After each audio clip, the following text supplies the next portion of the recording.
മഹാത്മാഗാന്ധി തൊഴിലുറപ്പ് പദ്ധതിയുടെ പേരും ഘടനയും മാറ്റുന്ന ബില്ല് ഇന്ന് ലോക്സഭയിൽ അവതരിപ്പിക്കും. വികസിത് ഭാരത് ജി റാംജി എന്നാണ് തൊഴിലുറപ്പ് പദ്ധതി ഇനി അറിയപ്പെടുക. ഇതിലൂടെ തൊഴിൽ ദിനങ്ങൾ വർദ്ധിക്കും. അതേസമയം സംസ്ഥാന സർക്കാരിന് കൂടി ബാധ്യതയുണ്ടാകുന്ന തരത്തിലാണ് ബില്ല് വിഭാവനം ചെയ്തിരിക്കുന്നത്. വേതനത്തിന്റെ 40% സംസ്ഥാനം വഹിക്കണം. കൂടുതൽ വിവരങ്ങളുമായി കെ പ്രശാന്ത് ഡൽഹിയിൽ നിന്നും ചേരുന്നുണ്ട്. പ്രശാന്ത്, ഇതിനോടകം തന്നെ ഈ പദ്ധതിയുമായി ബന്ധപ്പെട്ട് വിമർശനം വന്നു കഴിഞ്ഞു. ഇന്ന് ബില്ല് ലോക്സഭയിലുണ്ട്. 125 ദിവസം കിട്ടും തൊഴിലുറപ്പ് തൊഴിലാളികൾക്ക്. പക്ഷേ 40% സംസ്ഥാന സർക്കാർ വഹിക്കണം. പദ്ധതിയുടെ ഘടനയും പേരും ഒക്കെ മാറുമ്പോൾ എങ്ങനെയായിരിക്കും?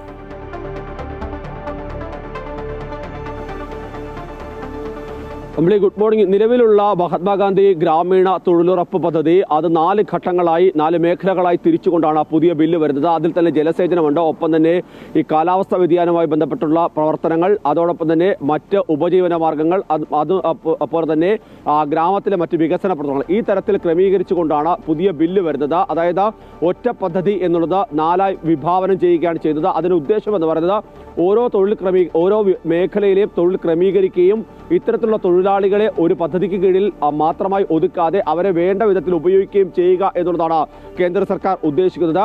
ഇതിൽ ആദ്യത്തെ വിവാദം എന്ന് പറയുന്നത് പേര് മാറ്റുന്നതുമായി ബന്ധപ്പെട്ടാണ്.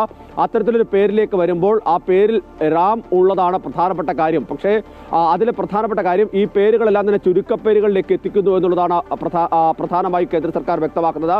അതിന് ചില കാരണങ്ങളുണ്ട്. പ്രത്യേകിച്ച് വികസിത ഭാരതം എന്ന് പറഞ്ഞാൽ 2047 കേന്ദ്ര സർക്കാർ ഉദ്ദേശിക്കുന്നത്. അതിനുദ്ദേശിച്ചുള്ളൊരു പദ്ധതിയാണ് നൈപുണ്യ വികസനം കൂടുതലായി സാധാരണ ജനങ്ങളിലേക്ക് എത്തിക്കുക എന്നുള്ളതാണ് ഈ പദ്ധതിയുടെ ഉദ്ദേശമായി കേന്ദ്ര സർക്കാർ വ്യക്തമാക്കുന്നത്. ഇതിലൊരു പ്രധാന ആക്ഷേപം എന്ന പേരിനപ്പുറത്തേക്ക് ഇതിന്റെ സാമ്പത്തിക ബാധ്യത സംബന്ധിച്ചാണ്.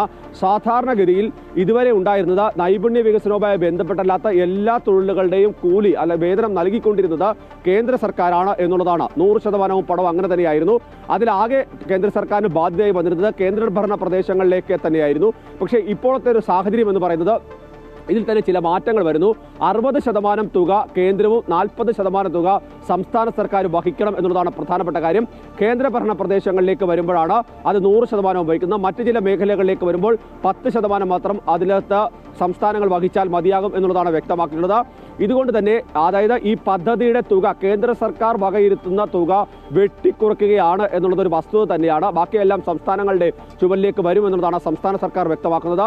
അതൊരു പ്രധാനപ്പെട്ട വിഷയം തന്നെയാണ്. മറ്റൊന്ന്, ഈ തൊഴിൽ ദിനങ്ങൾ വർദ്ധിപ്പിക്കണം എന്നുള്ളത് സാധാരണയായി എല്ലാവരും കഴിഞ്ഞ കുറേ കാലമായി ആവശ്യപ്പെടുന്നതാണ്. 100-ൽ നിന്ന് 125-ഓ 150-ഓ ആക്കണം എന്നുള്ളതായിരുന്നു. അതിപ്പോൾ 125 ആക്കാൻ തീരുമാനമായിരിക്കുന്നു ഈ ബില്ലിന്റെ അടിസ്ഥാനത്തിൽ. പക്ഷേ അപ്പോൾ അതിന്റെ അധിക ബാധ്യത വരുന്നത് സംസ്ഥാനങ്ങളിലേക്കാണ് എന്നുള്ളതാണ് മറ്റൊരു പ്രധാനപ്പെട്ട വിഷയം. മാത്രമല്ല 15 ദിവസത്തിനുള്ളിൽ ഈ ജോലി ചെയ്ത 15 ദിവസത്തിനുള്ളിൽ തന്നെ ഈ തുക കൈമാറാൻ കഴിയണം. അങ്ങനെ കഴിയുന്നില്ലെങ്കിൽ തൊഴിൽ രഹിത വേതനം കൂടി നൽകണം എന്നുള്ള ഉറപ്പാക്കണം എന്നുള്ള വ്യവസ്ഥ കൂടി ഈ ബില്ലിൽ വ്യക്തമാക്കുന്നുണ്ട്. ഓരോ മേഖലയ്ക്കും അതിനായി കൃത്യമായി ബ്ലോക്ക് തലത്തിലുള്ള ഒരു ഉദ്യോഗസ്ഥന്റെ നിരീക്ഷണം ഉണ്ടാകണം. കൃത്യമായി യോഗങ്ങൾ ചേർന്ന് അതിൽ കൃത്യമായി എല്ലാവരും പങ്കെടുക്കുകയും അത് വ്യക്തമാക്കുകയും ഒക്കെ ചെയ്യണം. അങ്ങനെ നിരവധിയായ നിർദ്ദേശങ്ങൾ. ഒരുപക്ഷെ ഈ പദ്ധതി കുറെ കൂടി കാര്യക്ഷമമായി മുന്നോട്ട് പോകാനുള്ള കുറെ നിർദ്ദേശങ്ങൾ കൂടി ഇതിൻ്റെ അകത്തുണ്ട് എന്നുള്ളത് വസ്തുത തന്നെയാണ്. അതിൻ്റെ അകത്ത് ആശങ്ക എന്ന് പറഞ്ഞാൽ ഈ സാമ്പത്തികമായി നിൽക്കുന്ന പ്രധാനപ്പെട്ട വിഷയം തന്നെയാണ്. മാത്രമല്ല ഈ പദ്ധതികളുടെ പേര് വരുന്നത് ഏത് തരത്തിലാണ് ന്യായീകരിക്കുക എന്നൊക്കെയാണ് കോൺഗ്രസ് പറയുന്നത്. കാരണം ഗാന്ധിജിയോടുള്ള അല്ലെങ്കിൽ ബാപ്പുജി അങ്ങനെ ആ പേരുകളിലേക്കൊക്കെ തന്നെയാണ് ആദ്യഘട്ടത്തിൽ ചർച്ചകൾ വന്നിരുന്നെങ്കിൽ പിന്നീടാണ് ജി റാംജി എന്ന പേരിലേക്ക് വരുന്നത്. ഈ ബി ജി റാംജി എന്നുള്ളതാണ്. അതായത് വികസിത ഭാരത് എന്നുകൂടി അതിൻ്റെ മുന്നിലുണ്ട് എന്നുള്ളത് ഒരു പ്രധാനപ്പെട്ട കാര്യം തന്നെയാണ്. ഏതായാലും ഇതുമായി ബന്ധപ്പെട്ട വലിയ വിമർശനമാണ് പ്രതിപക്ഷ പാർട്ടികൾ മുന്നോട്ട് വയ്ക്കുന്നത്. ഇന്ന് സമാനമായ രീതിയിൽ തന്നെ വിമർശനം ഉണ്ടാകുമെന്ന് ഉറപ്പാണ്. ശിവരാജ് സിംഗ് ചൗഹാനാണ് ഇന്ന് പാർലമെന്റിൽ ഈ ബില്ല് അവതരിപ്പിക്കുകയും ഒക്കെ ചെയ്യുന്നത്. പക്ഷേ ഏത് തരത്തിലാണ് പ്രതിപക്ഷം ഇതിനെ നോക്കിക്കാണുക അല്ലെങ്കിൽ പ്രതിഷേധിക്കുക എന്നതുകൂടി പ്രധാനപ്പെട്ട കാര്യം. ഇന്നലെ തന്നെ പ്രതിപക്ഷം അതിശക്തമായ വിമർശനങ്ങളുമായി ബന്ധപ്പെട്ട വരികയുമൊക്കെ ചെയ്തൊരു സാഹചര്യം നിലനിൽക്കുന്നുണ്ട്. അത് ഈ പേരിന്റെ കാര്യത്തിൽ നേരത്തെ സൂചിപ്പിച്ച പോലെ പേരിന്റെ കാര്യത്തിൽ മാത്രമല്ല ഇപ്പോഴും ഈ കാര്യത്തിൽ ഒരു വ്യക്തത വരേണ്ടതാണ് എന്നുള്ളതാണ് അവർ വ്യക്തമാക്കുന്നത്. ഏതായാലും 4 മേഖലകളായി തിരിക്കുന്നത് സ്വാഭാവികമായും ആ മേഖലകളിൽ എത്രത്തോളം നൈപുണ്യമുള്ള ആൾക്കാരെ ഉപയോഗപ്പെടുത്താൻ കഴിയും എന്നുള്ളതാണ് ഉദ്ദേശിക്കുന്നത്. അതുമാത്രമാണ് കേന്ദ്ര സർക്കാർ വ്യക്തമാക്കുന്നത്. മാത്രമല്ല കൂടുതൽ ആളുകളിലേക്ക് കൂടുതൽ പങ്കാളിത്തത്തോടുകൂടി കൃത്യമായി പണം വലിയ തരത്തിൽ വകമാറ്റി ചിലവഴിക്കാതെ കൃത്യമായി സാധാരണ ആളുകളിലേക്ക് എത്തിക്കാൻ കഴിയും. അവർക്ക് തൊഴിൽ സുരക്ഷിതത്വം ഉറപ്പാക്കുക എന്നുള്ളതാണ് മറ്റൊരു പ്രധാനപ്പെട്ട കാര്യം. അതുതന്നെയാണ് നേരത്തെ ആ ബില്ലിൽ തന്നെ പറയുന്നത്. തൊഴിൽ സുരക്ഷിതത്വമുണ്ട്, ഒപ്പം തന്നെ ഉപജീവന മാർഗങ്ങൾ കൃത്യമായി മുന്നോട്ട് കൊണ്ടുപോകാൻ കഴിയുന്ന തരത്തിലുള്ള പദ്ധതികൾ രൂപപ്പെടുത്തുക എന്നുള്ളത് തന്നെയാണ് വ്യക്തമാക്കുന്നത്. ഏതായാലും ഇതൊരു നിർണായക ഘട്ടം എന്ന് തന്നെയാണ് കേന്ദ്ര സർക്കാർ വ്യക്തമാക്കുന്നത്. സാധാരണ ജനങ്ങൾക്ക് കുറെ കൂടി അവരുടെ ജീവിത നിലവാരം ഉയർത്താനും വികസിത ഭാരതത്തിനായി മുന്നോട്ട് വരാനൊക്കെ കഴിയുമെന്ന് കേന്ദ്ര സർക്കാർ അവകാശപ്പെടുന്നു.